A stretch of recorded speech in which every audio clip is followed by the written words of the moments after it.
Hey everyone, welcome back to the Success Blueprint. Summer and Jamie again. We're still doing the podcast takeover, highlighting women in real estate and talking about these special and unique challenges and advantages that women have. Today we're gonna move over to something a little scarier, a little more uncomfortable about being a woman in real estate. Absolutely. Yeah, I think it's definitely something that is not spoken enough about. Not widely. I think when we get with our friends, our real estate women that we hang out with, we do talk about the things that have happened to us or the feelings that we've had, but it's not really put out there in the industry too much. Not too much. I remember when I got licensed, though, there was like a safety course. It was online. Right. Yeah, and it just talked about, being cautious, but... Yeah, we definitely are told the do's and don'ts and given... advice on how to handle things. But nothing could prepare me for the creepy phone calls in the middle of the night. Guys, we don't like that. Don't call us. Don't call me at midnight and whisper my name. Yeah. That is the worst. That's the ick. It's not okay. It's super uncomfortable. And it's freaking creepy. And honestly, you need to talk to your therapist because that's gross.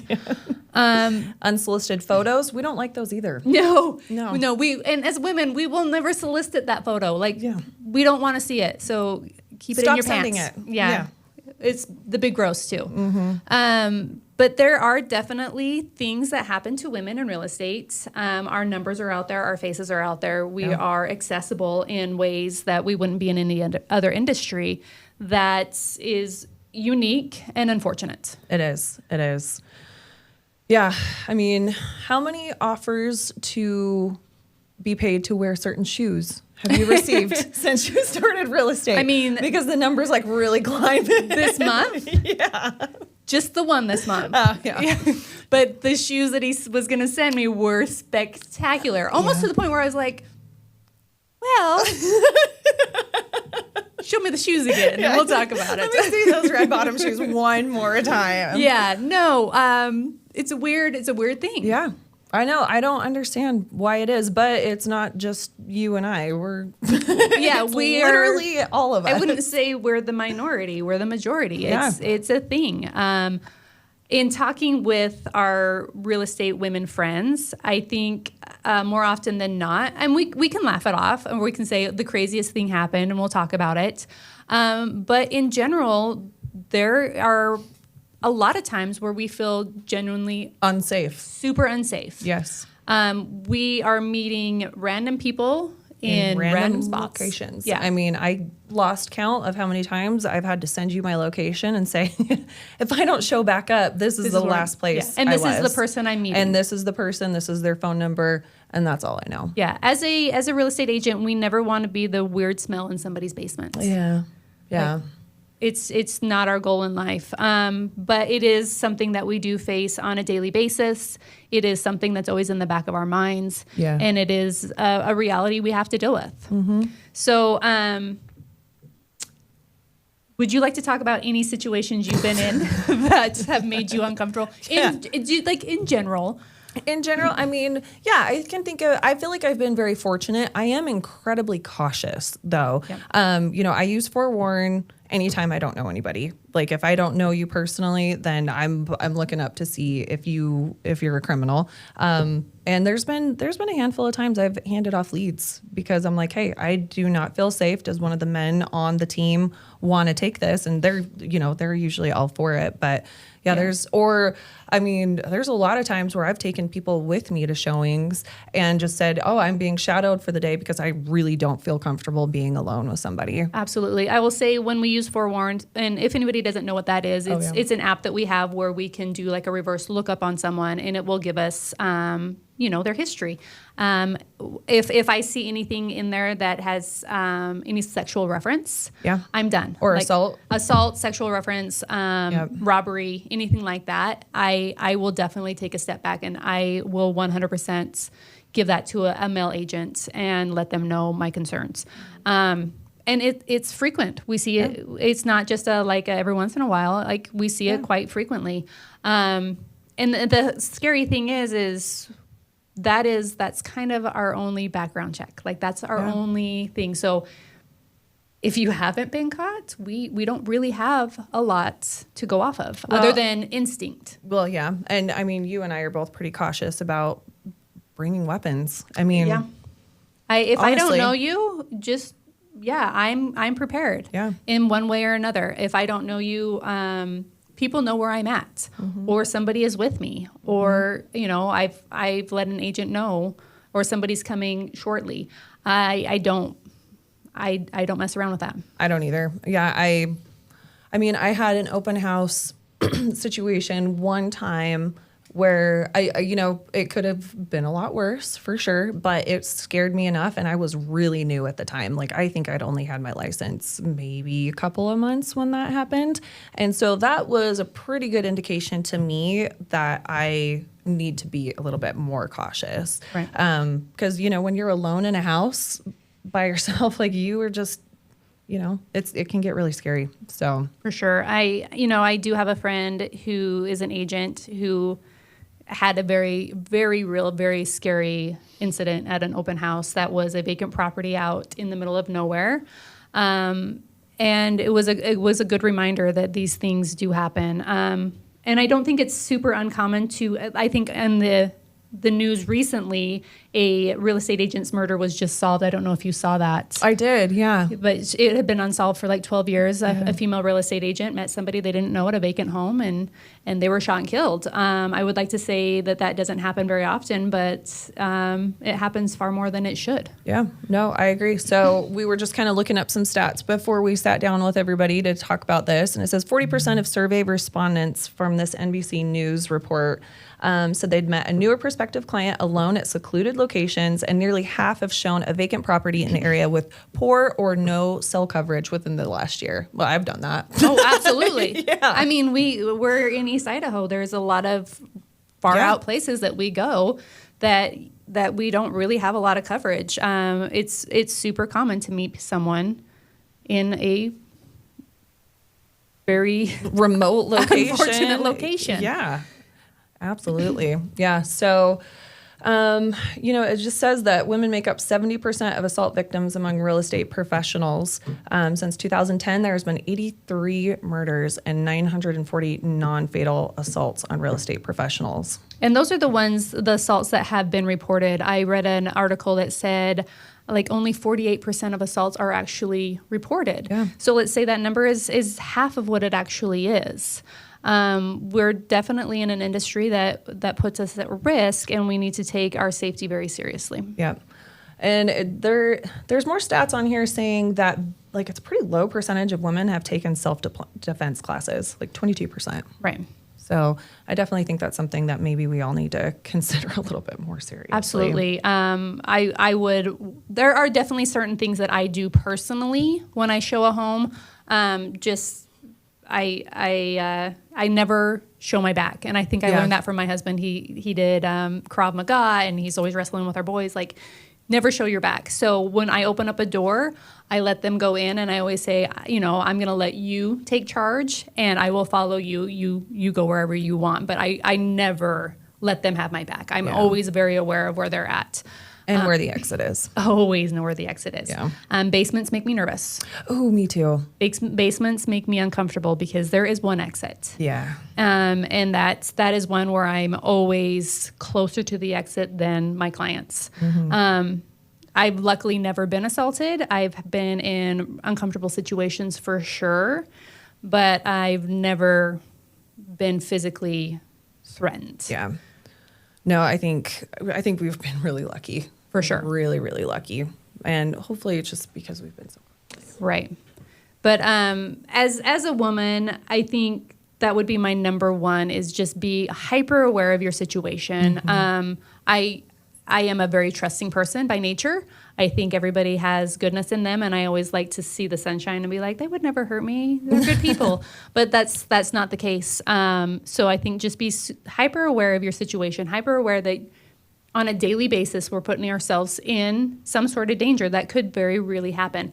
So just be aware of where you're at, why you're there, who you're with. Make sure someone knows where you're at all times. Yeah. Yep. I think that's really good advice for brand new agents too. If you're Well, and I mean, obviously men are part of these statistics too. Absolutely. But I think going into this job, you need to keep that in mind, that there are some safety risks. Right. Yeah. And just depending on where you're at in the country, if you can conceal carry, Yeah. I would seriously consider that. Absolutely, yes. Go get some training on it. There's places everywhere that you can get training on firearms.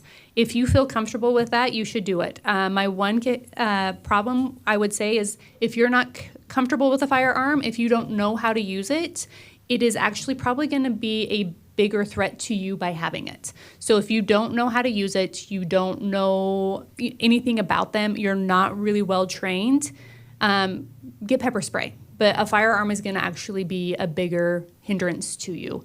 But if you're willing to put in the work and you're willing to learn how to use it and you're willing to be comfortable with it, go for it. Like, take that power back into your own hands. Along the lines of just like the physical danger that we feel, there is a lot of, unfortunately, there's sexual harassment. And I think it's not just a real estate thing. It's not just in this thing. I think it's common throughout any industry, but in this industry, I would say it's definitely there. Whether it's in the workplace itself or it's with the client, I think I would say pretty much all agents have had to deal with this in one form or another. I know I've dealt with it in multiple situations, whether it's overtly sexual or it is gender bias. There's definitely been multiple situations where I've dealt with that. Oh, yeah, absolutely. Something I had not experienced until I started this job. And I was like, oh, this is kind of gross. It definitely brings out the big ick. Like we were talking about, unsolicited pictures. Pass. There's never an okay time for that. Also, just because I am polite to you when I'm showing a home does not mean that I want to have sex with you. It's just not how it is. Like, I'm just a nice person. I'm just a nice person. I'm doing my job. I'm a professional. I have had clients I feel like you should talk about that guy. Yes, I don't know if it's allowed, if you can. But I can. Yeah, yes. you should seriously talk about what a creeper that guy was. Super creeper. He was a significantly older fella. We called him, just call him Creepy E, just because, it's close to his name. But he was an older gentleman, and he was moving from a different location here. With his wife. Who were significantly older than me. And the first time I met them, they were together. She is a sweet, sweet lady. She's very, very kind, very awesome, but she was still working full-time and he was retired. So my correspondence was with him most of the time. And he was traveling back and forth and he was seeing the homes the majority of the time, which I was totally fine with. I met them together. They seemed totally fine. So he came to town one time and I showed him a handful of houses and I didn't think anything of it. Like it felt totally fine. And he texted me later that night and was very kind and was like, hey, we appreciate everything you're doing for us. You're working really hard. Next time I come to town, I would love to buy you a dinner as a thank you, which is not an uncommon thing to hear as well. And I was like, hey, that would be great. Like, that's so sweet of you. It's not necessary, but I do appreciate it. So he was coming into town the next week and sent me a text and was like, hey, I'm going to be in town at about 10:30. This is my hotel. This is my hotel room. Would you like to meet me? And I was like, at 10:30 at night? Like, first of all, I'm an adult. I'm like, if it's past 8 o'clock, I'm not leaving my house. You're crazy. And number two, why would I meet you at your hotel at 10:30 at night? I was oblivious to how stupid I was at this point. And I was like, no, man, that's way too late. Like, I eat dinner at 6, 4 o'clock sometimes.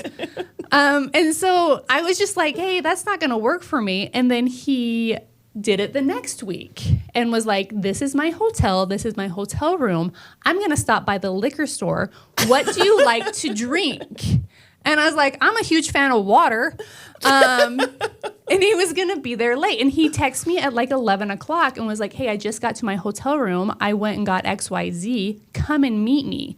And I was like, oh, and then like, obviously I was a little slow on the uptake and it hit me like, this guy doesn't want me to show him houses at 11 o'clock at night. So he's fully expecting me to come to his hotel room and, give him a little midnight surprise. I'm 44 years old. Nothing happens at midnight anymore.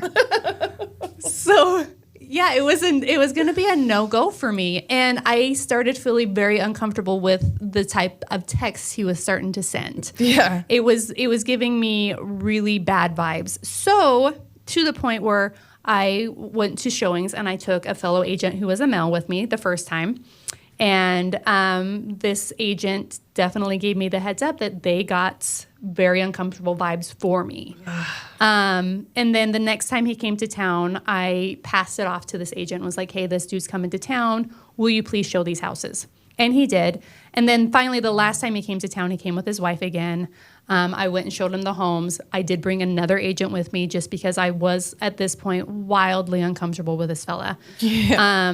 And they ended up getting under contract to the point where I had a hard time with those 30 days of under contract because he was so overtly sexual towards me that I kept pulling it back professionally, and he kept wanting to meet me or I'll meet you halfway. And I really never responded to any of those things. Like, he would say something and I would just not respond.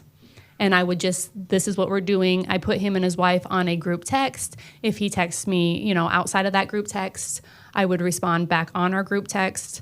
But then after he closed, he called me and had told me that he had misplaced his key and wanted to know if I had a key.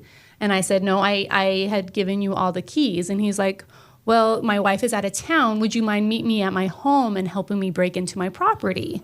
And I was like, dude, no, man. There is no way, shape, or form. And the last correspondence I got from him, and I kid you not, was, hey, either you want to be with me or you don't. Please let me know. I really, really don't. And I literally texted him back and I said, I don't, period. And I had to block this gentleman because it was so bad. And so bad. And I hate to say it this way, but had he been like a 30-year-old bodybuilder who was super fine, I would have been like, I still got it. But he was not. And part of my ego was hit too, like, oh man, is this what I'm pulling these days? Like, how the mighty have fallen. I think the worst part of that guy was not only did he proposition you, he propositioned his lender. Oh, yeah. Too. So I set him up with this lender, and he propositioned her and kept offering, and she was out of state and kept offering to go and meet her. And she finally called me, and she's like, what is up with this guy? And I was like, either you want to be with him or you don't. And she's like, I don't. I'm like, samesies. But just stuff like that. And I'd like to say it's like this was a one and done, but it is frequent. There is just uncomfortableness all the time. It's true. It's true. That one was pretty rough though. That one was one that literally drug on and on. It never ended, and it gave me anxiety to the nth degree. I just really struggled with it. Yeah, we can laugh about it now, but like when you're in it, it makes you really uncomfortable. Yeah. Yeah, there was a period of time where they told me they got my phone number off the website and they were calling me at 2:00 in the morning and saying very disgusting sexual things. And we can joke about it now, like I said, but at the time when my phone was waking me up every morning at 2 a.m., I was really, really, really uncomfortable and frankly scared. Like, Absolutely. honestly, I would have a hard time going back to sleep. I was rearming my security system, making sure all my doors were locked. And, there was really nothing we could do about it. I did have one that I had to call the police on. It ended up being some guy from Pocatello, and he would not stop. He would not stop. And it was the same thing, just whisper my name. Mm-hmm. And it's the whisper of the name. Something about it gives me the ick. And it's always late at night, and you answer and they just whisper your name. Don't do that. It's gross. Yeah. Yeah. But it's, it's scary. It is. It's very unsettling. And even though the last time I had somebody call that did that, it was probably 11:30 and I was sitting on the couch with Nick. And it happened. And even with my husband sitting next to me, I felt unsafe in my own home. Absolutely. Absolutely. Yeah, no, the last one I got, luckily, Zach was with me, and so he took the phone and handled it, and then they finally stopped calling. But yeah, I was like, I can't sleep now. Like, this is really scary, and I don't feel comfortable. I feel like I'm too exposed to the world because my picture and my phone number is anywhere. Like, Absolutely. It's on signs, it's on the internet. Like, you put it on Google and it pulls up. Like, it's not something that we can help either. It's not something Exactly. we can not have out there. Right. It's our business. So Yeah. we are very exposed in that way. Yep, this is how I take care of my family, but with this expense, like this Right. on the other side. Right. So like that's the outsourced, like client kind of situations, Yeah. which make it not a pleasant work experience. Yeah. And there are definitely sexual bias when it comes to clients. Oh, for sure. Very egotistical.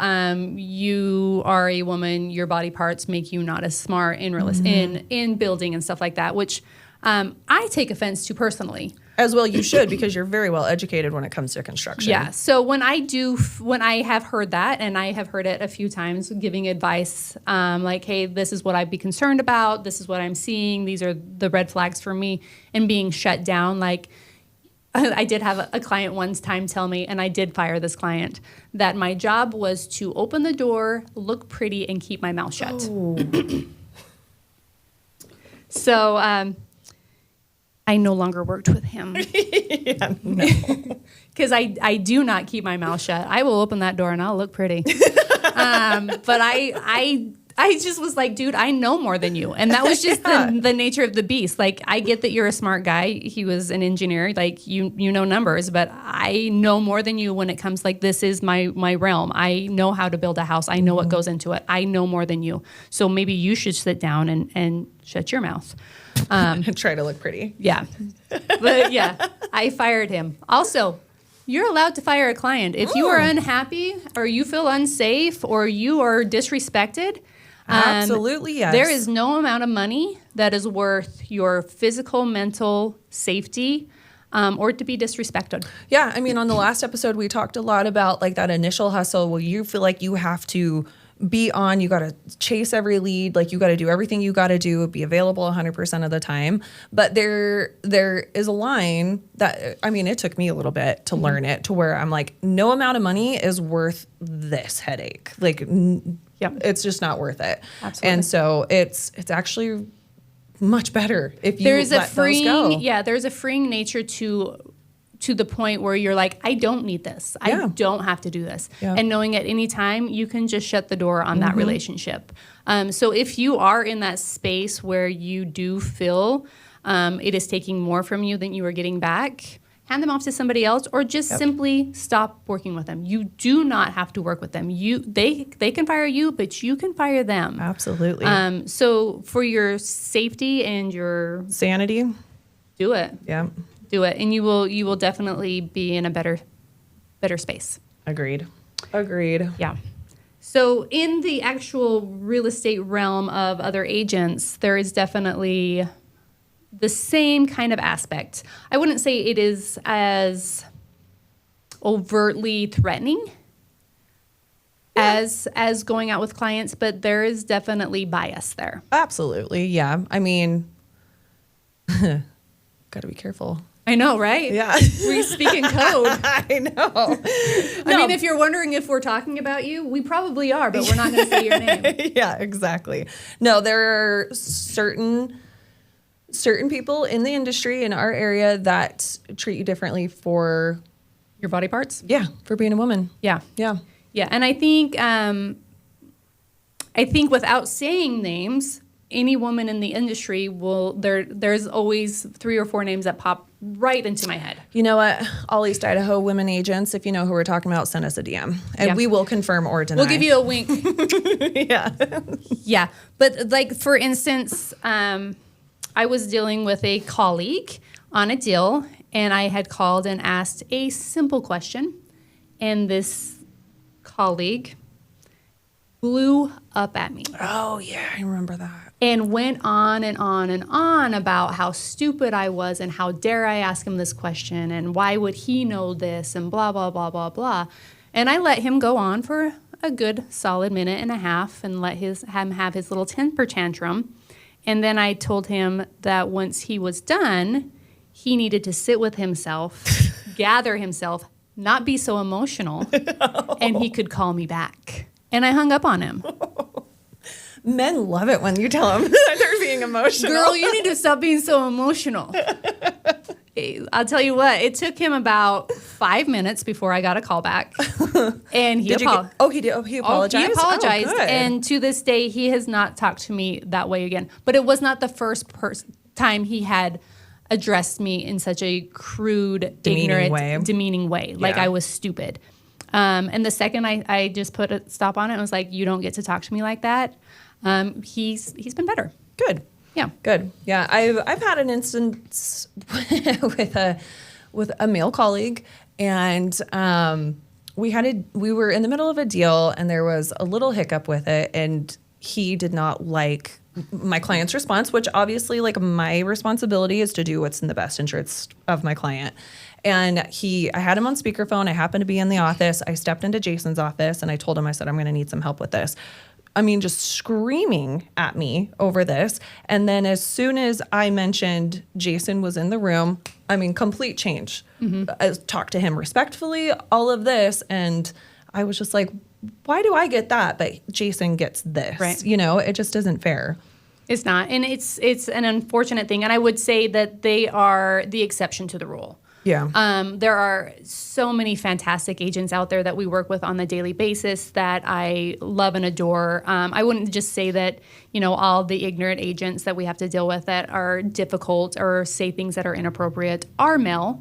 There are some women out there who, bless their hearts, are a little more difficult as well. But when it comes to bias, it's unfortunately a very small amount, and I feel like every single woman agent has dealt with it. Oh, absolutely. Yeah. But I agree with you. I do think it is a very small amount, at least in our area. For sure. I'd be really interested to talk to women in other areas and get their experiences too. Like, that would be really fun. That would be fun to have some guests on this and get their perspectives in like a higher end, like bigger areas. Yeah, to that see would be what they so fun. deal with there as well. But yeah, there's definitely 4 or 5 that I think are a little more difficult. The second I hear I've been in this industry for X amount of years, I click off. Like, good for you, kudos. Like, that means poo to me. Yeah. That's not a flex in my world. No. Like,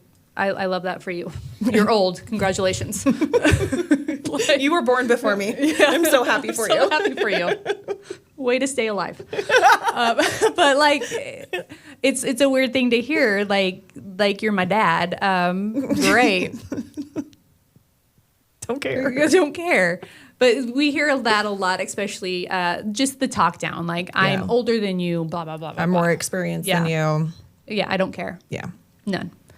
But that's definitely something we deal with. As a female agent, if you are being threatened, if you do have a situation with another agent who is being wildly inappropriate with you, making you feel unsafe, you do have recourses as well. Absolutely. You talk to your broker, you talk to their broker. You need to get everything documented. I had a situation where I had another agent who was being wildly inappropriate during a deal, was incredibly rude, and was saying some really inappropriate things.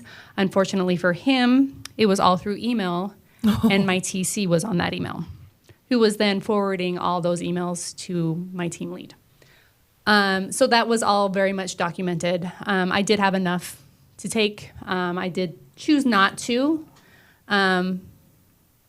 but they're still in my inbox, so I could. I still have them. I still have them. But make sure you document the things that you need to document. If things get to a point where you feel unsafe, or it's just enough. It doesn't even need to get to that point where you just feel like this isn't an appropriate person and this isn't an appropriate way to be in a workplace. You have recourses, and you do not have to put up with it. So talk to your broker, talk to their broker. Yeah, I think that's something interesting about what we do, because I mean, let's be honest. We go to school for 2 weeks, right? Right. Like, so it's like Harvard. Yeah, basically. It's But basically smaller. Harvard Law School. So you go to school for 2 weeks. We don't get professional training. Like there is no, HR monitoring, like how we treat each other, what we say to each other, all of that. And I think that's something that the real estate world is lacking in, because we do serve in a very professional realm. However, we don't all have the training. Right. So I think that is definitely a disservice to the industry. I think it's just generally accepted that we're adults and we're heading out into adult world and we're doing adult things in a professional setting. But I think we're all adults on different levels. Yep. And some people haven't reached full adulthood. That frontal lobe is not quite there. And sometimes it never gets there, no matter how old they are. So we definitely are missing that. And I wish that we would see a little more professional training, mandatory professional training. Yes. Where this is things that are okay to say to a coworker or an agent on the other side. But I think in the general realm of it, what's inappropriate. What's crossing the line. Absolutely. It's just how much you care. Well, and I feel like the most successful agents, the reason they are so successful is because they do have that level of professionality. Like it comes either from training from another profession or just something that they've learned over the years. And they're, usually the best ones to work with because they are so professional. Right. And I think the great thing about this is we do work in a very weird industry where we work very closely with our competition. And, when you're working with a agent and they're on the other end of a deal, you have the same goal. So you're become kind of this team, even though they're your competition. And when you have an agent on the other end that you trust, who treats you with respect, who is kind and competent, it's fun. It's fun. And things go smooth and you can figure things out. And when there's a hiccup, it's done well. Yes. When you have somebody that is on the other realm of that, who is condescending and ignorant and always right. Or causes problems just to fix a problem. The savior complex. Oh, yes. Yeah. That deal is going to be tough, and makes real estate just awful. It's just an awful experience. So if you get the chance to be a good agent and to be on the end where you can be genuinely good and kind and become friends with these people, do it. It will make your business so much better. And then when I see an offer come in from an agent that I've had good experiences with, if I see an offer come in from like Summer or Jacob Markovitz, Jacob, I love you. Yeah. Like, you're my pal. If I see that come in, I know I'm going to be fine. Yeah. You know that the deal is going to go smoothly. Right. Any hiccup that's going to come up, you guys are going to be able to work it out. Like, that is the best. When I get a good offer and I can go to my clients and say, hey, I have worked with this agent before. They're great. Like, this is going to go well. That is. And even when there's a hiccup, I know that I can call those people, and I'm not concerned. I can just call whoever it is on the other end and be like, hey, little hiccup, let's figure it out. Instead of being like, please don't make me call this person. Yeah, or I know this is going to turn into a giant disaster because I have to call them and tell them this came up on the inspection or we need to extend a week, Right. But so nice when you get to work with people that are really good at their job because it just makes it more fun. Right. Yeah. Absolutely. If you're listening to this and you're just a client, you're not a real estate agent, talk to other agents about who your agent is. Yeah. Like, really, if you're like, hey, is this a good person? I'm thinking about working with them. If you were to call me and I'm not your, and said, what do you think? And I'll be as honest as I can legally be. Mm-hmm. No, I've done that tons of times where they're like, oh, we're working with so-so. I'm like, I love them. Like, that is going to go great. I'm super happy for you. Or, I'll just have to be like, oh, good for you. Good for you. I wish nothing but the best for you. Good luck. I'll never be rude. I will never say anything that will get me sued. But I'll wish you luck. Yeah. There's just some that are more difficult to work with. And they may be great for you and they may be kind to you. But if they are ignorant to the agent on the other end, your deal will be difficult. Yep. Always. Always, always. Yeah. So that would be my advice there. All right. Well, on that very positive note, we are going to wrap it up. So, I don't know how positive it was. We talked a lot about some scary stuff, but we talked about really good agents too. You know what? But the point of that being is for one, to raise awareness for it, because I don't think it's spoken enough about. And for two, new agents, be aware that this is going to happen to you. Yeah. And just be cautious, and everyone, please be safe. please be safe. Absolutely. Just be careful. Be careful. Awesome. Well, thanks everybody for listening to Summer and I Ramble On. We appreciate you being here. We can't wait to do it again. Yes. So keep an eye out. Maybe you'll see us back here again to talk more about women in real estate. And if Morgan and Jason haven't fired us, we will be back on the Success Blueprints. Yeah. Awesome. Stay tuned for more podcast takeover. Thank you. Thank you.